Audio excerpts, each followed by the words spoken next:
Hi, it's I have another numerological update. We are in a 10 frequency year. We're in a 10 frequency week, and tomorrow is a 10 frequency day. So we have a 10, 10, 10. And let's talk a little bit about 10. If you listen to my yearly or read my yearly forecast, I write a lot about that. I just want to be clear because you'll hear a lot of other numerologists talk about one and new beginnings, and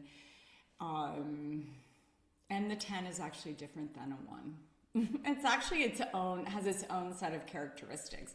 Now, there's some similarities to the 1, that it's a very forward moving. It is very kind of determined. It's able to kind of look at things with a fresh perspective, letting go of the past. And but 10 is also the number of self-sovereignty, risk-taking, courage, determination, many very good qualities. But this week sometimes I just like to focus on like 1 or 2 qualities because it can get overwhelming.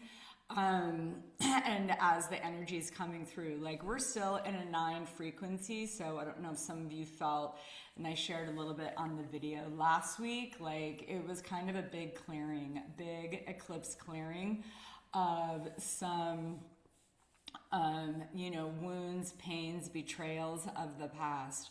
And this week feels a little bit more cleansed, like, okay, we can step into the 10 frequency, which is the universal year frequency.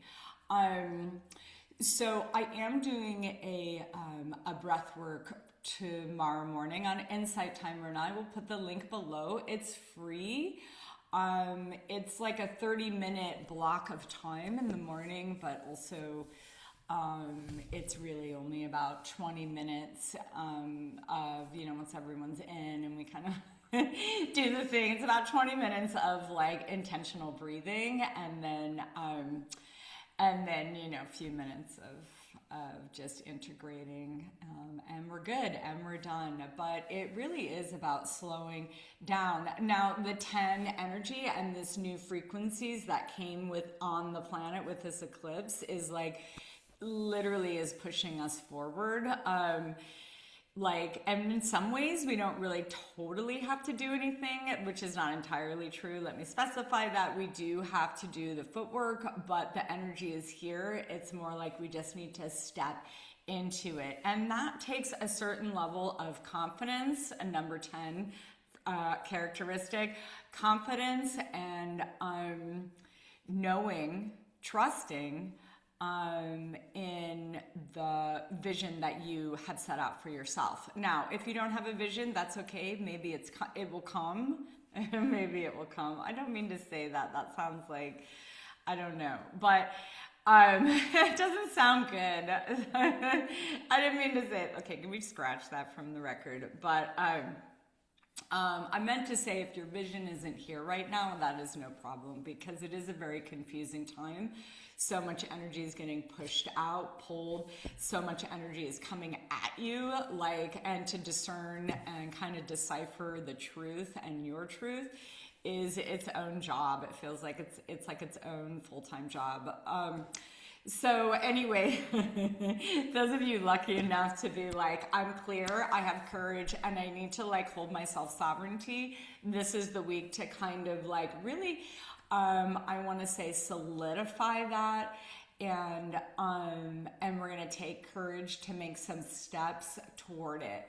So self-sovereignty is about owning your own power, owning your own self. It doesn't mean we're powering over anybody necessarily. It just means that you're able to hold your boundaries in ways that maybe you've never held them before. And not only is this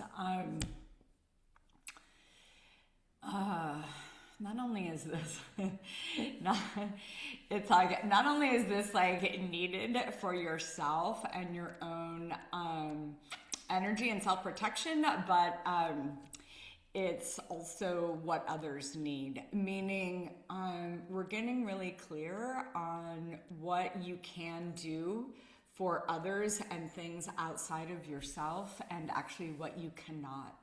And when we're clear about that, that's like power, because then you're like free to move forward in your own life without being kind of drugged down or pulled away and getting your power pulled out from under you by other people, places, and things. So it takes some courage sometimes to actually take those steps, especially if it's people, places, and things that you love or you have attachments to, but it's entirely possible. And you get a really big opportunity to do it this week. So this week, leap into your future, make some bold steps on who you're becoming, who you want to become, and hopefully I'll see you on one of the breathwork offerings that I'm offering online. Okay, that's all for now. Reach out to me, let me know how you're doing out there, and I'll talk to you soon.